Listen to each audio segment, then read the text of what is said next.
चैत्र वैशाखाचा तो महिना, अंगाची लाई लाई होणारं ऊन आणि अशातच सद्गुरू बाळूमामा एका लिंबाच्या झाडाखाली 50-60 भक्तगणा समेत बसलेले, प्रत्येक जण तहानेने व्याकुळ झालेला. आणि अशातच एक शेतकरी सद्गुरू बाळूमामांच्याकडे येत असतो.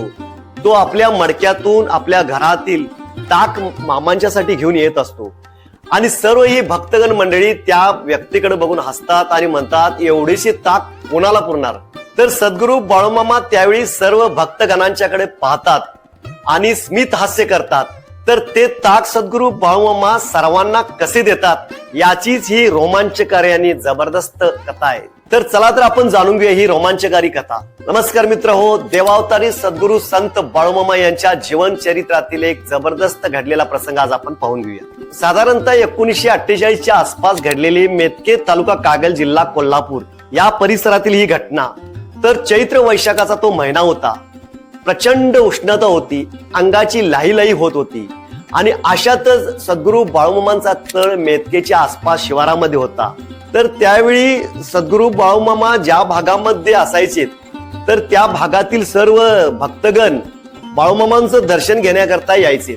तर असाच एक प्रसंग सद्गुरू बाळूमामा मेतक्या शेजारील एका शिवारामध्ये आपल्या शेकडो मेंढ्या समेत एका लिंबाच्या झाडाखाली बसलेले होते आणि नेहमीप्रमाणेच त्या भागातील सर्व भक्तगण, सर्व शेतकरी मामांचं दर्शन घेण्याकरता तेथे जमलेले होते. साधारणतः 50-60 भक्तगण असतील आणि अशा वेळी सद्गुरू बाळूमामा प्रत्येक शेतकऱ्यांची, प्रत्येक भक्तगणाची मोठ्या आस्थेने विचारपूस करायची. कुणाचं काय चाललंय, कुणाची काय समस्या आहे, हे सद्गुरू बाळूमामा प्रत्येकांची विचारपूस करायची. नेहमीप्रमाणे सद्गुरू बाळूमामांच्या चेहऱ्यावर प्रसन्नता असायची. तर त्या दिवशी सद्गुरू बाळूमामांच्या सभोवती 50-60 भक्तगण होते आणि नेहमीप्रमाणे दुपारची वेळ झालेली होती. मामा ज्या भागामध्ये जायचे तर त्या भागातील सर्व शेतकरी बाळूमामांना जे काही घरी बनवलेले जेवण असेल ते मोठ्या आदराने घेऊन यायचे आणि सर्व मंडळी झाडाखाली बसून त्या जेवणाचा आस्वाद घ्यायचे.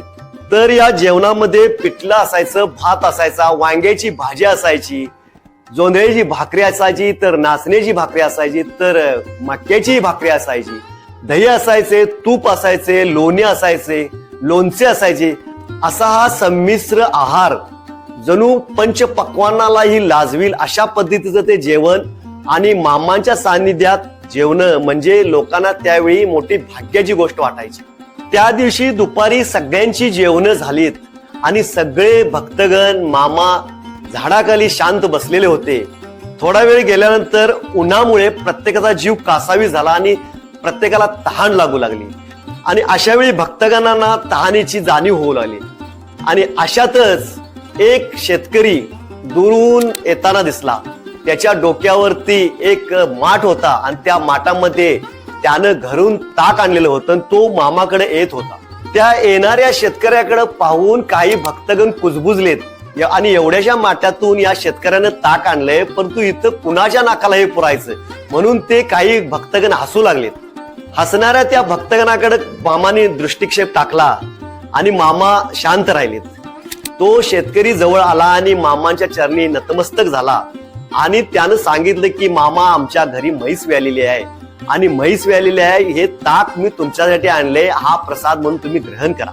इकडे भक्तगणामध्ये एकच कुजबूज सुरू झाले की आम्ही 50-60 जण आणि एवढ्याशा माठातील ताक हे कुणाच्या नाकाला पुरायचं म्हणून ते काही जण हसूही लागले. कारण दुपारचं रणरणत ऊन त्यामुळं प्रत्येकाचा जीव तहानेनं कासावी झालेला. त्या ताकाच्या मडक्याकडे पाहून मामांनी एका भक्ताला सांगितलं, अरे ते मडकं इकडं आण. आणि सद्गुरू बाळूमामाने ते मडकं आपल्या हातामध्ये घेतलं आणि प्रत्येकाला वाट्या दिल्या आणि त्या वाट्यामध्ये ताक मामा ओतण्याचा प्रयत्न करत असताना परत त्या भक्तगणामध्ये कुजबूज झाली की मामा हे काय करत आहेत.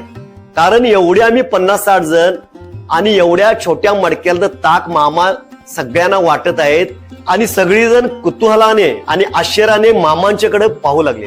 पण मामा शांत होते. मामांच्या चेहऱ्यावर प्रचंड प्रसन्नता होती.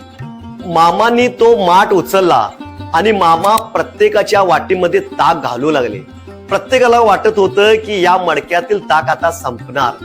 परंतु 10 लोक झालीत, 20 लोक झालीत, 30 लोक झालीत, तरीही मामांचं ताक वाढण्याचं प्रमाण सुरूच होतं.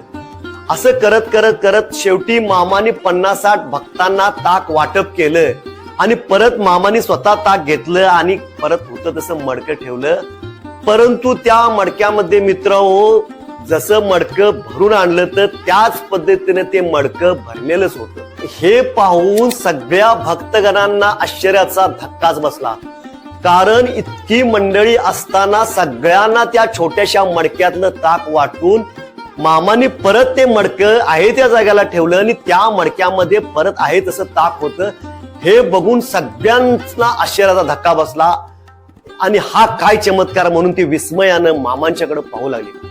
त्यातील एका भक्तानं न राहून मामांना विचारलं, अहो मामा, हा काय चमत्कार आहे? आम्हाला काहीच कळण आलंय की इथं 50-60 मंडळी असताना सगळ्यांना तुम्ही या मडक्यातलं ताक दिलं आणि मडक्यामध्ये जसं आहे तसंच ताक शिल्लक आहे. हा मामा, हा काय चमत्कार आहे? त्यावेळी मामा हसलेत आणि मामा म्हणालेत, हा काही चमत्कार नाही. आपण दररोज जे पाहतोय तो तुला चमत्कार वाटतोय का? रोज सूर्य उगवतोय, तुला चमत्कार वाटतोय का? एक बी पेरल्यानंतर त्याचं झाडामध्ये रूपांतर होतं, तुला चमत्कार वाटतोय का?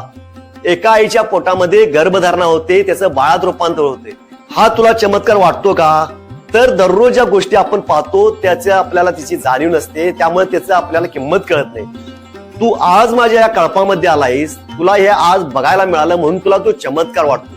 परंतु हा माझा चमत्कार नाही, तर हा देणारा आणि घेणारा तो वेगळा आहे, असं म्हणून मामा त्या भक्तगणाची समजूत काढतात. मामांच्या बोलण्यानं तो भक्त पूर्णपणे विचारामध्ये गढून गेला.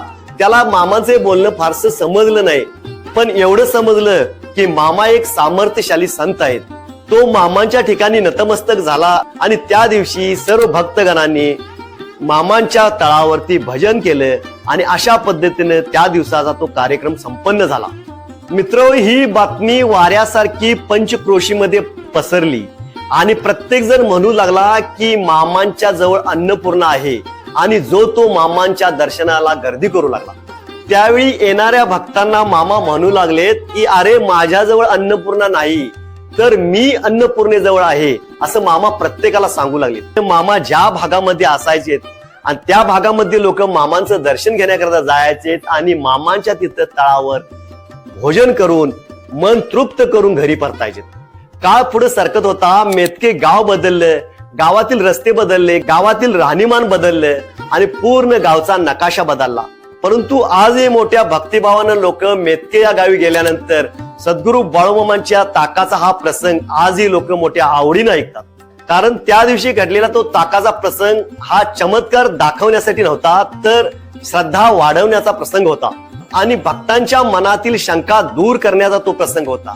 तर मित्र, आजही सद्गुरू बाळूमामांचं आदमापूरला दर्शन घ्यायला आल्यानंतर भक्त मंडळी मेतके या गावी जायला विसरत नाहीत. मेतके या गावी बाळूमामांचं सुंदर मंदिर आहे, तिथं भूत पिशाच काढण्याचा खांब आहे आणि अन्नपूर्णा सुद्धा आहे, जेथे तुम्हाला दररोज महाप्रसादाचा लाभ होतो. तर मित्र, सद्गुरू बाळूमामांचा हा प्रसंग तुम्हाला कसा वाटला नक्कीच कमेंट करा. धन्यवाद.